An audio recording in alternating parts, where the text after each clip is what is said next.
Student, आज हम सीखेंगे सोशल स्टडीज क्लास 8 चैप्टर 6 का the parliamentary system, legislature and executive.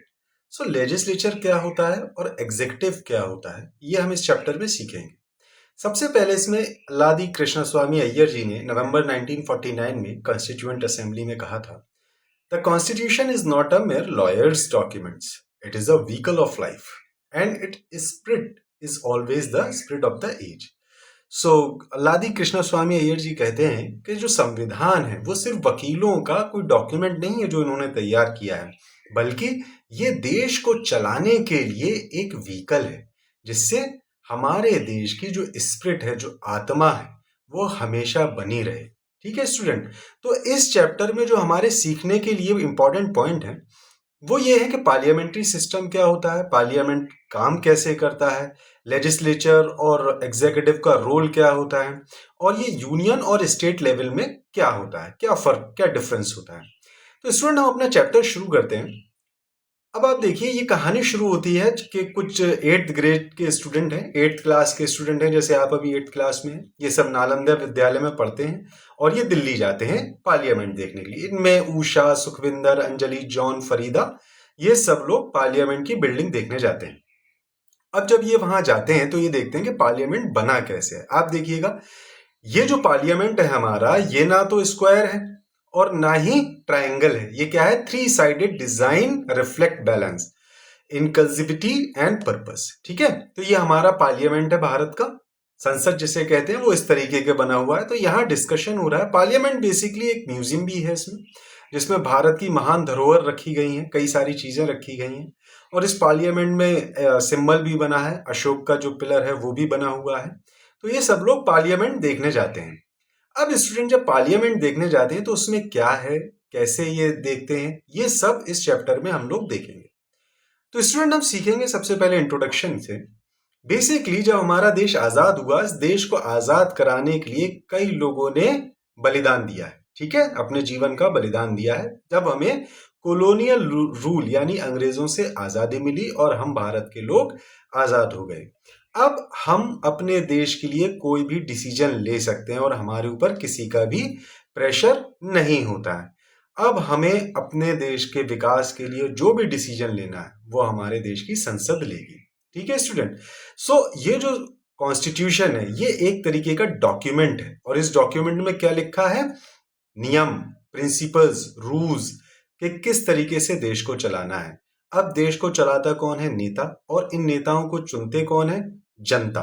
तो जनता कैसे चुनती है? वोट द्वारा। वोट देती है तभी तो नेता चुने जाते हैं। इसको वोट सिस्टम को क्या कहते हैं? वोट डालने को इसको कहते हैं यूनिवर्सल एडल्ट फ्रेंचाइज, यानी कि 18 साल से जितने भी ऊपर के भारतीय नागरिक हैं वो सब वोट देकर अपना नेता चुन सकते हैं। और इसके लिए इनका इकोनॉमिक, सोशल बैकग्राउंड मैटर नहीं करता है। ये किसी भी जेंडर के हों, किसी भी रेस के हों या किसी भी धर्म के मानने वाले हों, ये डायरेक्ट अपना नेता चुनते हैं और उसके बाद ये नेता लोकसभा में जाते हैं और वहां देश के विकास के लिए काम करते हैं।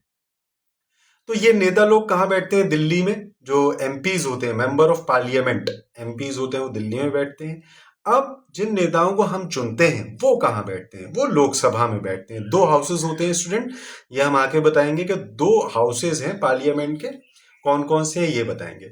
सो पार्लियामेंट क्या है? पार्लियामेंट एक सुप्रीम लेजिस्लेटिव बॉडी है। सुप्रीम लेजिस्लेटिव बॉडी का मतलब क्या होता है? सबसे बड़ी ऑर्गेनाइजेशन जो क्या करती है? जो कानून बनाती है, रूल बनाती है। और कौन बनाता है इनको? जो इलेक्टेड रिप्रेजेंटेटिव होते हैं, यानी कि जिन नेताओं को हमने वोट देकर चुना है वो वहां सरकार बनाते हैं और सरकार बनाकर हमारे देश के भले के लिए कानून बनाते हैं। There have been 17th Lok Sabha since the first one in 1952। तो पहली लोकसभा कब हुई थी? 1952 में। और 18वीं लोकसभा कब हुई? 2024 जून में स्टार्ट हुई थी। ठीक है स्टूडेंट, तो ये 18वीं लोकसभा है जो अभी प्रेजेंट में काम कर रही है। अब हम देखेंगे student, composition of the parliament क्या होता है, यानी कि पार्लियामेंट में कौन कौन आता है। ठीक है, तो इसके 3 पार्ट होते हैं बेसिकली, आप देख लीजिए। लोकसभा, लोकसभा को हाउस ऑफ द पीपल कहा जाता है या लोअर हाउस कहा जाता है। और राज्यसभा, राज्यसभा को काउंसिल ऑफ स्टेट कहा जाता है या अपर हाउस कहा जाता है। ठीक है। The structure with two houses is called a bicameral. तो ये जो दो घर हैं, दो हाउसेज हैं, लोकसभा और राज्यसभा, इसको बाइकैमरियल कहा जाता है।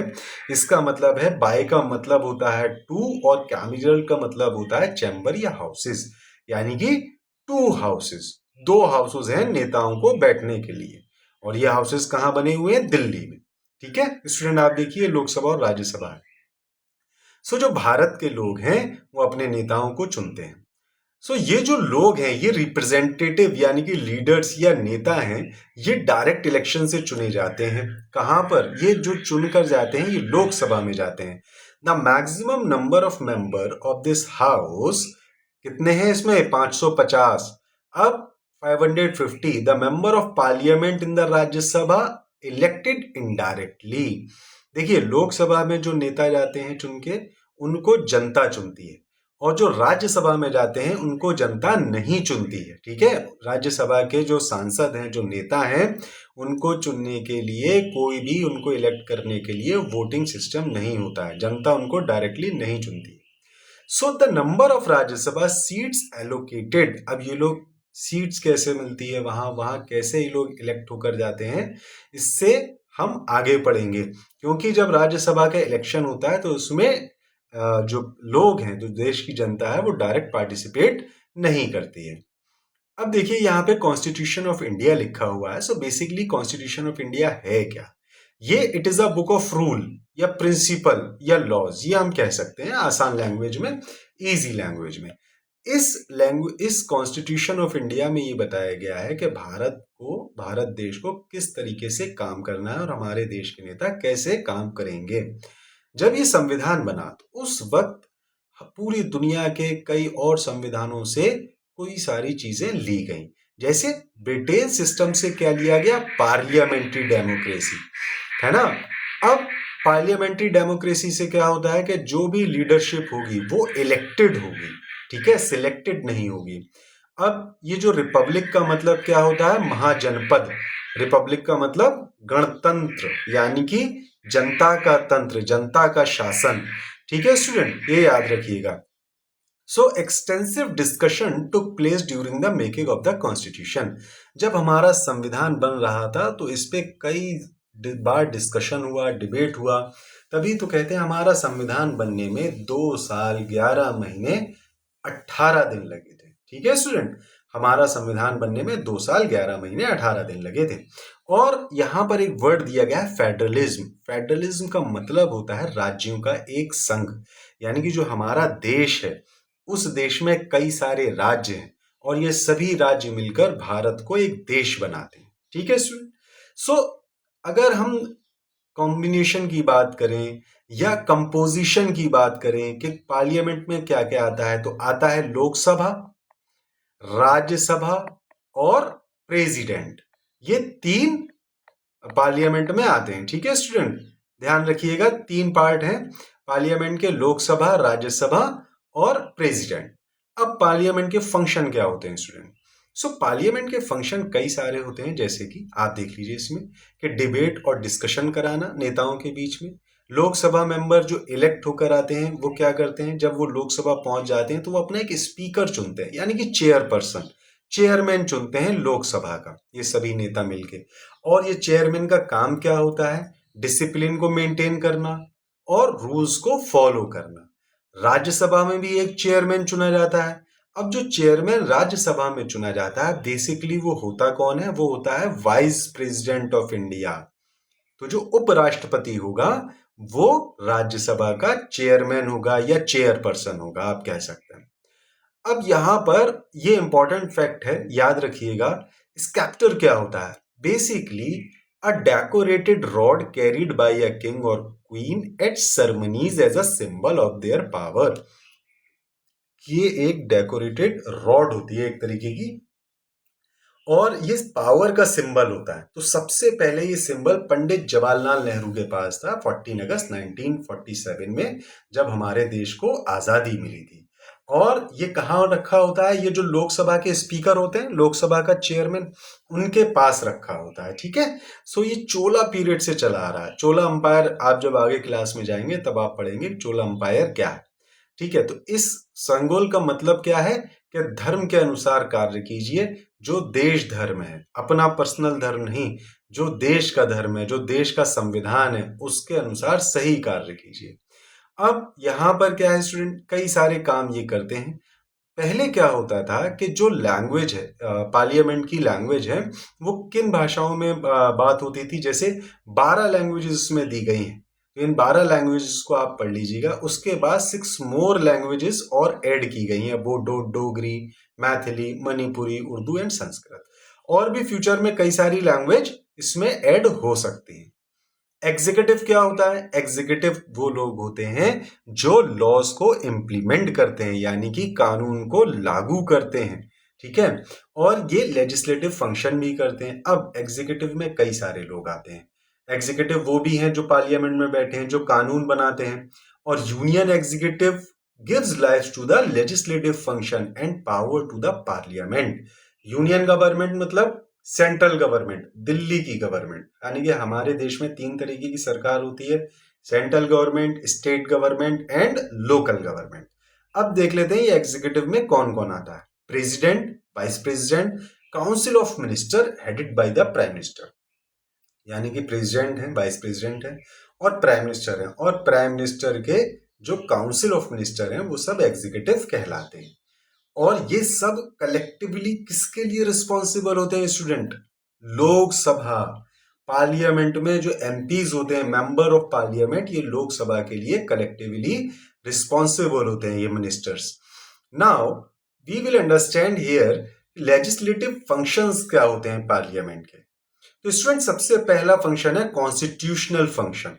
अब कॉन्स्टिट्यूशनल फंक्शन क्या होता है कि पार्लियामेंट में क्या काम होते हैं? सबसे पहले पार्लियामेंट इंश्योर करती है कि democracy through universal adult suffrage, यानी कि जो सरकार चुनी जाए वो इलेक्शन द्वारा चुनी जाए, जिसमें जनता का भागीदारी हो, 18 साल से ऊपर के लोग वोट दे सकें और अपनी सरकार चुन सकें। इसके अलावा पावर का सेपरेशन होता है। हमने लास्ट क्लास में पढ़ा था कि डेमोक्रेसी के 3 ऑर्गन होते हैं: लेजिस्लेचर, एग्जीक्यूटिव एंड जुडिशरी। तो ये सब इंडिपेंडेंट होते हैं, ये किसी एक दूसरे को इन्फ्लुएंस नहीं करते हैं। फेडरलिज्म को इंश्योर करना है, यानी कि हमारा देश में एकता बनी रहनी चाहिए। साथ ही साथ ये फंडामेंटल राइट और directive principles of state policy को भी अपहोल्ड करते हैं, यानी कि ये देखते हैं पार्लियामेंट के लोग या पार्लियामेंट के नेता के फंडामेंटल राइट्स सभी के सिक्योर रहें। और साथ ही साथ जनता के जो डीपीएसपी हैं, यानी कि directive principle of state policy, वो भी अपना काम करते रहें। दूसरा पार्लियामेंट का फंक्शन क्या होता है? Law making. अब इसमें एक वर्ड दिया है स्टूडेंट, बिल। बिल क्या होता है? बिल बेसिकली एक तरीके का ड्राफ्ट होता है, यानी कि एक पेपर है जिसपे लिखा हुआ है कुछ। ठीक है, वो ही बिल होता है। वो बिल कहाँ जाता है? लोकसभा में, वहां पेश किया जाता है। तो लॉ मेकिंग का काम इसी बिल के अकॉर्डिंग होता है। Among the parliamentary responsibility of the legislature it is to make laws. Parliament का काम क्या है? लॉज बनाना। और साथ ही साथ लॉ मेकिंग के अलावा ये लॉ बनता कैसे है? एक्ट।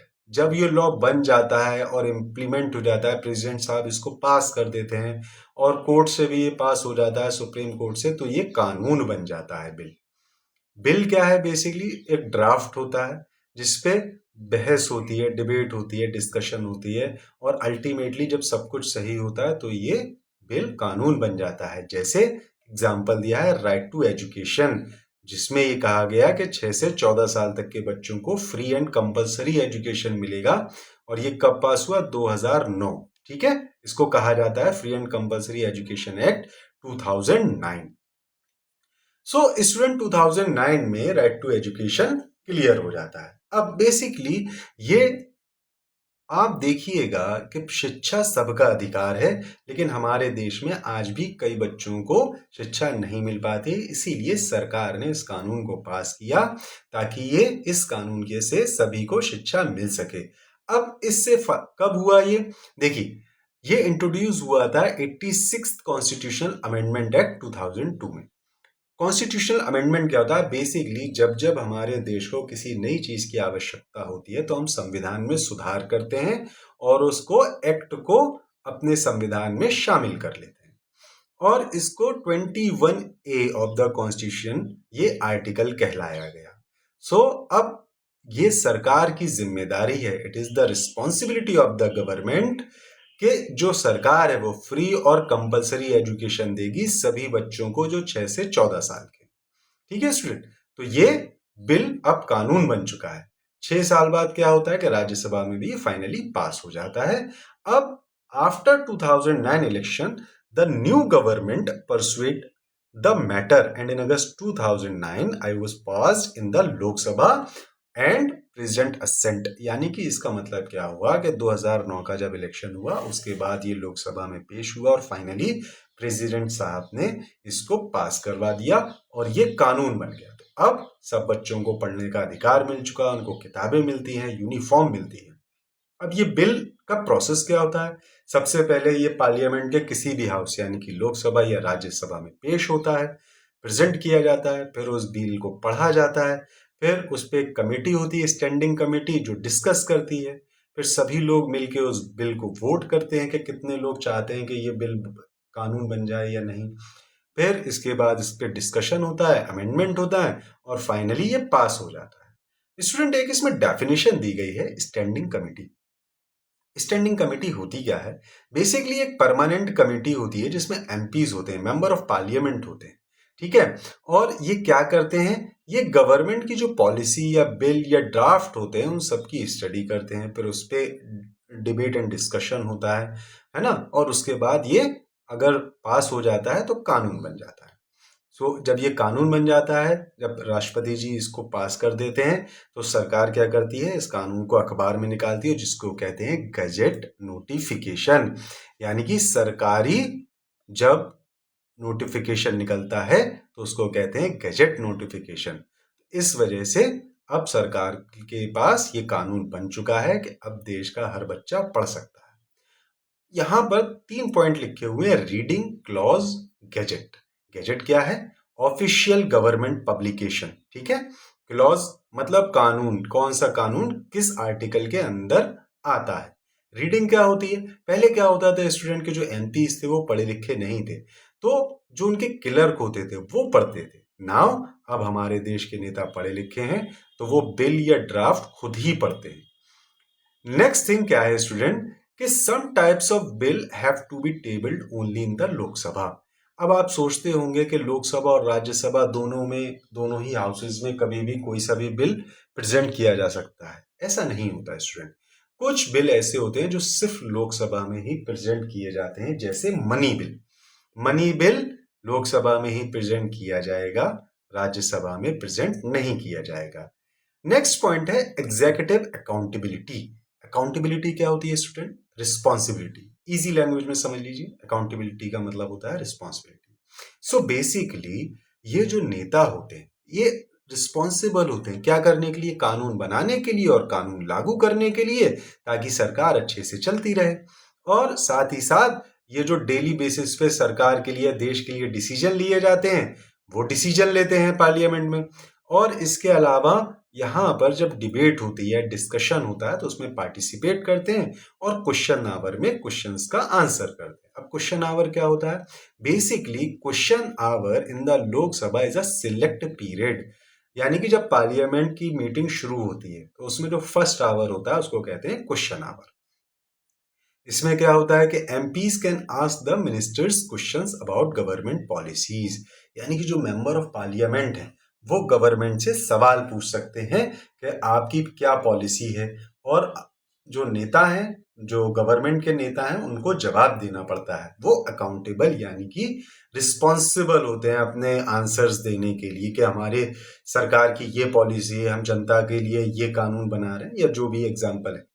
ठीक है, अब कई बार क्या होता है ना स्टूडेंट, के पार्लियामेंट में कई बार हंसी मजाक भी होता है, जोक भी होते हैं, शेर शायरी भी पढ़ी जाती है, और कई सारे ऐसे काम होते हैं जिससे माहौल बहुत अच्छा हो जाता है। सब नेता लोग दोस्त बन के रहते हैं, फ्रेंड बन के रहते हैं। जैसे अगर हम देखें कि 2025 और 26 में जो हमारी फाइनेंस मिनिस्टर हैं श्रीमती निर्मला सीतारमन जी, उन्होंने त्रिकुरल एक एंशियंट तमिल एथिक्स है उससे कुछ पढ़ा था, जिसका मतलब होता है just as living being live expecting range citizens live expecting good governance.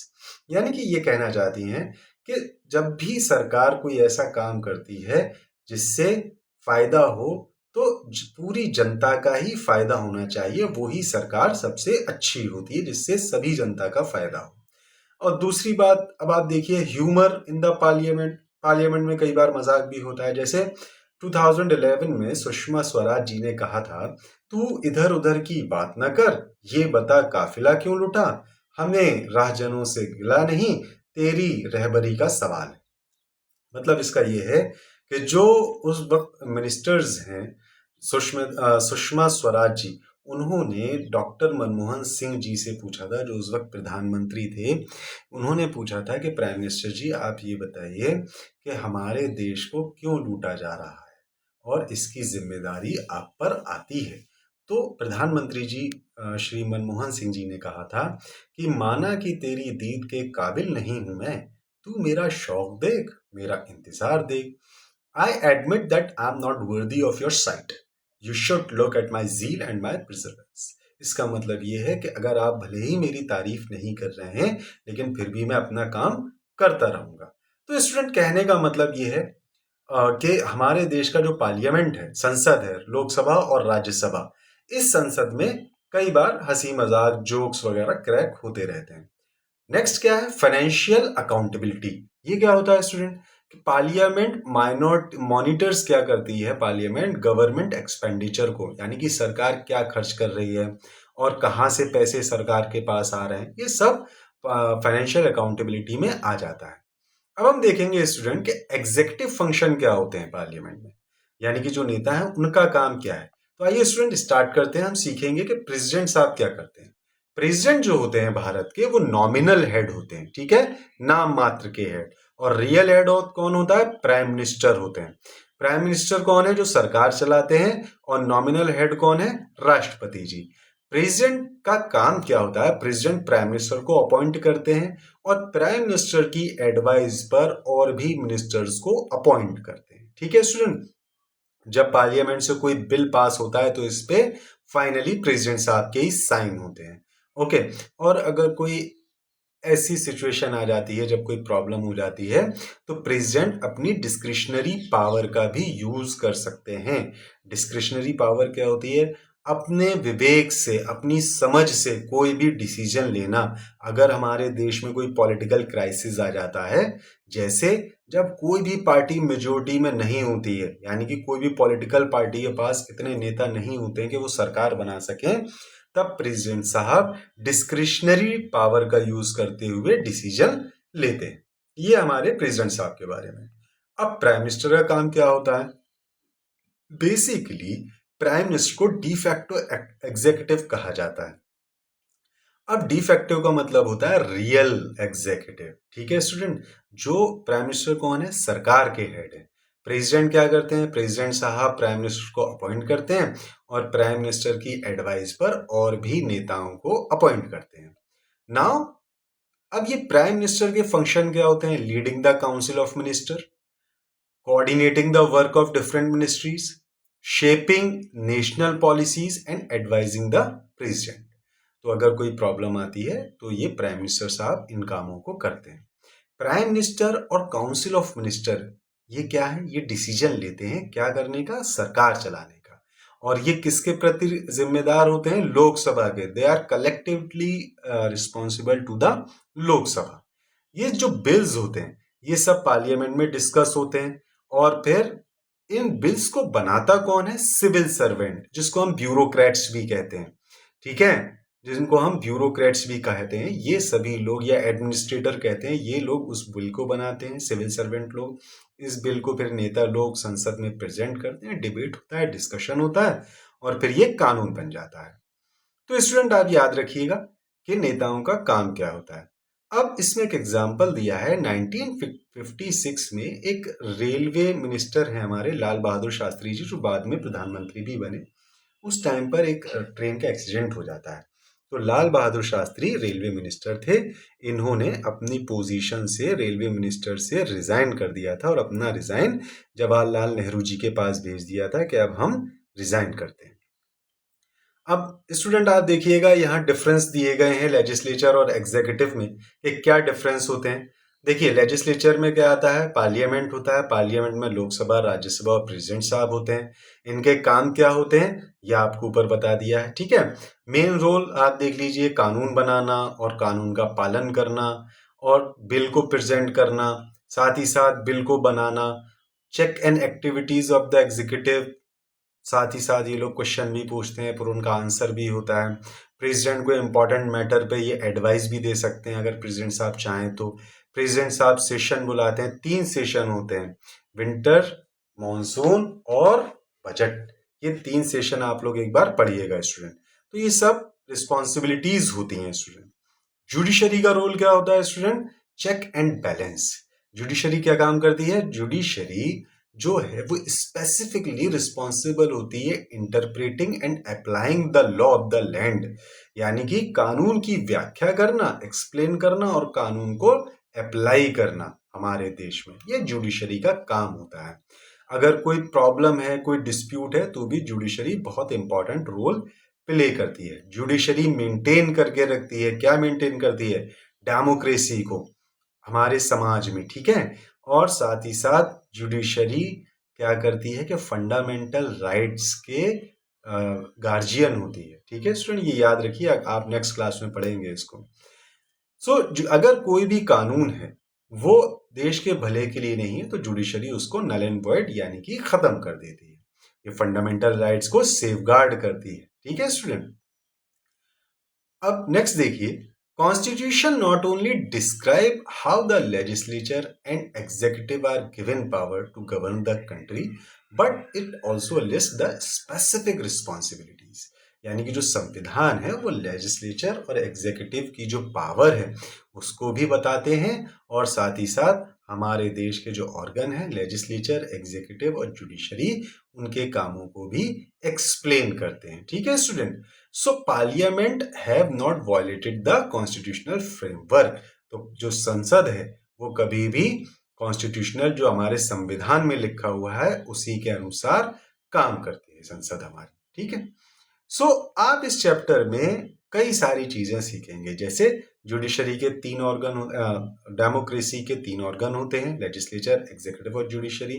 Parliament का काम होता है कानून बनाना, जुडिशरी का काम होता है उन कानूनों को चेक करना, ठीक है स्टूडेंट।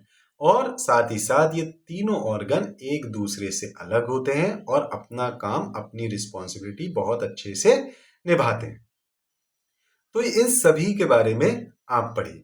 नाउ अब हम सीखेंगे स्टूडेंट कि लेजिस्लेटिव एंड एग्जीक्यूटिव फंक्शंस क्या होते हैं स्टेट लेवल पे। जैसे कि हमने अभी ऊपर सेंट्रल लेवल पे पढ़ा कि वहां पर पार्लियामेंट होती है, lower house, upper house, Rajya Sabha, Lok Sabha. तो स्टेट लेवल पे क्या होता है, देखिए स्टेट लेवल पर जो राष्ट्रपति, सेंट्रल लेवल पर जो राष्ट्रपति होते हैं, स्टेट लेवल पर गवर्नर होते हैं, ठीक है। इस सेंट्रल लेवल पर लोकसभा, राज्यसभा होता है, स्टेट लेवल पर क्या होते हैं, विधानसभा और विधान परिषद। सेंट्रल जो गवर्नमेंट होती है उनके नेताओं को कहा जाता है मेंबर ऑफ पार्लियामेंट, और जो स्टेट लेवल पर नेता होते हैं उनको क्या कहा जाता है, मेंबर ऑफ लेजिस्लेटिव असेंबली, ठीक है। स्टूडेंट एक बात याद रखिएगा कि 3 लिस्ट होती है, union list, state list and concurrent list. Union list क्या होती है, यूनियन लिस्ट वो होती है जिस पर सिर्फ सेंट्रल गवर्नमेंट ही कानून बना सकती है। स्टेट लिस्ट क्या होती है, जिसपे सिर्फ राज्य की सरकार ही कानून बना सकती है। और कॉन्करेंट लिस्ट क्या होती है, जिसपे दोनों ही सरकारें कानून बना सकती है, लेकिन अगर कोई प्रॉब्लम होती है तो सेंट्रल गवर्नमेंट का ही आदेश माना जाएगा। ये 3 लिस्ट है हमारे देश में जिसमें अलग अलग सब्जेक्ट दिए गए हैं कि कौन सी सरकार कौन सा सब्जेक्ट संभालेगी। अब parallel structure of union and state government, देखिए अगर हम सेंट्रल गवर्नमेंट पे देखें तो कॉन्स्टिट्यूशन का हेड कौन होता है, प्रेसिडेंट, ठीक है। और स्टेट गवर्नमेंट में governor. Office, term of office 5 साल 5 साल। एग्जीक्यूटिव हेड कौन है? Nominal head is the president, और यहां आप देखिएगा गवर्नर है नॉमिनल हेड, ठीक है। यहाँ प्राइम मिनिस्टर है डिफैक्टो, यहाँ चीफ मिनिस्टर है real executive. Selection of executive कैसा होता है? ये जो मुख्यमंत्री या प्रधानमंत्री चुने जाते हैं, ये प्रधानमंत्री जो लोकसभा में नेता पहुंचते हैं, वो सब जो जिस पार्टी के नेता जीतते हैं वही नेता मिलके अपना एक प्रधानमंत्री चुन लेते हैं, ठीक है स्टूडेंट। तो काउंसिल ऑफ मिनिस्टर सिलेक्ट करती है प्रधानमंत्री को, और council of minister chief minister को सिलेक्ट करती है। ये जो यूनियन गवर्नमेंट के नेता हैं, ये लोकसभा के प्रति जिम्मेदार होते हैं, और विधानसभा के जो नेता हैं वो विधानसभा के प्रति रिस्पॉन्सिबल होते हैं। दोनों में ही बायकैमरियल होती है। अब देखिए यहाँ एक इंपॉर्टेंट ग्लिच है कि सेंट्रल लेवल पे लोकसभा और राज्यसभा होती है, वहीं स्टेट लेवल पे कुछ राज्य ऐसे हैं जहां दो सभाएं हैं, यानी कि विधानसभा और विधान परिषद, और कहीं सिर्फ एक ही हाउस है, ठीक है स्टूडेंट, ये याद रखिएगा। और इसकी लिस्ट आपको हम पीडीएफ के उसमें दे देंगे। सो lower house, upper house, term of office क्या होता है लोअर हाउस का? 5 साल। प्रिजाइडिंग ऑफिसर को स्पीकर कहा जाता है। तो ये फाइनेंशियल बिल के बारे में हमने आपको बता दिया कि मनी बिल सिर्फ लोकसभा में या विधानसभा में प्रेजेंट किया जाएगा। अब स्ट्रक्चर क्या होता है ऑफ द स्टेट लेजिस्लेचर?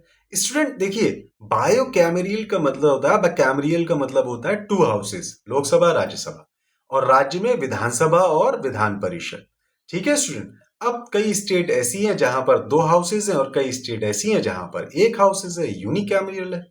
तो ये एक लिस्ट है जो आपको दे दी जाएगी, जिससे कि आप इजीली इसको मेमोराइज कर सकते हैं। Now as discuss the Indian legislature, जो पार्लियामेंट है हमारा, उसमें क्या होता है? पार्लियामेंट बहुत इंपॉर्टेंट रोल प्ले करता है, ठीक है। इसमें डिस्कस होता है अबाउट नेशनल पॉलिसीज, है ना, और इंटरनेशनल रिलेशन के बारे में, पब्लिक ग्रीवांसेस के बारे में। तो ये पार्लियामेंट बहुत सारे काम करती है जिससे देश का भला हो सके। स्टूडेंट आप देखिए, प्रोडक्टिविटी क्या होती है? किसी भी काम को करने का आप किसी भी काम को कितनी देर में अच्छे से कर सकते हैं। सो यहाँ पर जो मेंबर होते हैं, नेता लोग होते हैं, वो बहुत कम टाइम में, क्वेश्चन आवर में बहुत ज्यादा क्वेश्चन पूछते हैं, जिससे ज्यादा से ज्यादा काम हो सके।